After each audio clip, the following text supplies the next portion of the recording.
Right. Gangaram గారు, 99 పైసలకి ఎకరాలకు ఎకరాలు, ఒక ఎకరా ఇవ్వడం కాదు కానీ 99 పైసలకి ఎకరాలే భూములు ఇచ్చేస్తారు.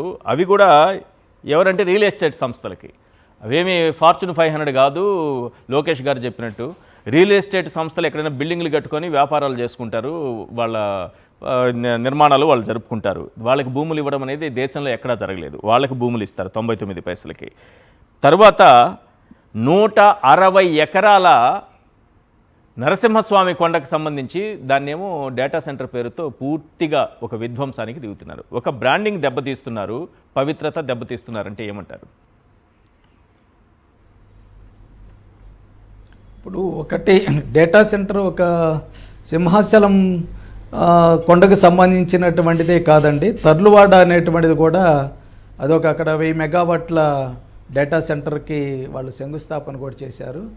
అక్కడ దాదాపు 266 ఎకరాల కొండ భాగాన్ని మొత్తాన్ని కూడా చొల్చేశారు పూర్తిగా. ఇప్పటికే మొత్తం నామరూపాలు లేకుండా ఆ ప్రాంతాన్ని, అదో పెద్ద కొండ, ఆ కొండ కింది భాగం మొత్తాన్ని కూడా శంకుస్థాపనకు ముందే కొన్ని వందల బుల్డోజర్లు, కొన్ని వందల లారీలు పెట్టి మొత్తం కూడా విధ్వంసం చేసినటువంటి పరిస్థితి మనకు కనిపిస్తూ ఉన్నది.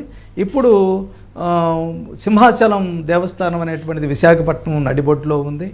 అక్కడ ప్రధానమైనటువంటిది ఏంటంటే దానికి దిగువ బాగానే ముడసర్లో రిజర్వాయర్ ఉంది. దాదాపు 1,00,000 మంది ప్రజానీకానికి మంచినీటిని వసతి కల్పిస్తూ ఉన్నది ఆ రిజర్వాయర్. ఆ రిజర్వాయర్కి నీరు అనేటువంటిది పైనుంచి సింహాచలం కొండ మీద నుంచి ఈ యొక్క వాటర్ స్ప్రింక్లర్స్ అనేటువంటివి రెగ్యులర్గా వస్తూ ఉంటాయి. ఈ నీటి సెలయేర్లన్నీ కూడా ఇప్పుడు గూగుల్ డేటా సెంటర్ పేరు మీద మొత్తం ధ్వంసం చేయబడుతూ ఉన్నది. అంటే ఇక నా రిజర్వాయర్లో ఒక్క చుక్క కూడా నీరు అనేటువంటిది భవిష్యత్తులో కూడా ప్రజల యొక్క మంచినీటిని అది దెబ్బకొట్టేస్తున్నారు. మొత్తం ఎవరండి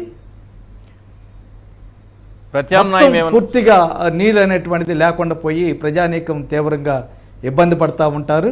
అలాగే ఇప్పుడు ఆ యొక్క పర్యావరణాన్ని విధ్వంసం చేసేటటువంటి చర్యల్ని ఎవరు ఆపటం లేదు. మరి గతంలో వైసీపీ ప్రభుత్వం రుషికొండ విధ్వంసం పేరు మీద రాజకీయంగా లాభపడింది.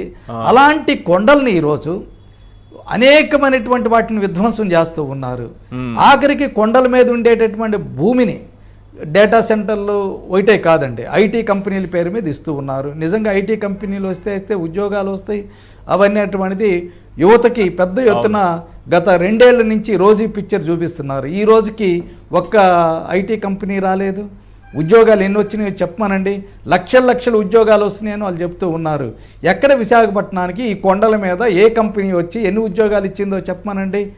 24 లక్షల ఉద్యోగాలు, 24 లక్షల ఉద్యోగాల్లో ఉంది. 24 లక్షల ఉద్యోగాలు ఇచ్చారని చంద్రబాబు నాయుడు గారు చెప్తున్నారు. విశాఖపట్నానికి వచ్చిన ఉద్యోగాల కన్నా అత్యధికమైనటువంటి ఉన్నాయి. స్టీల్ ప్లాంట్ లో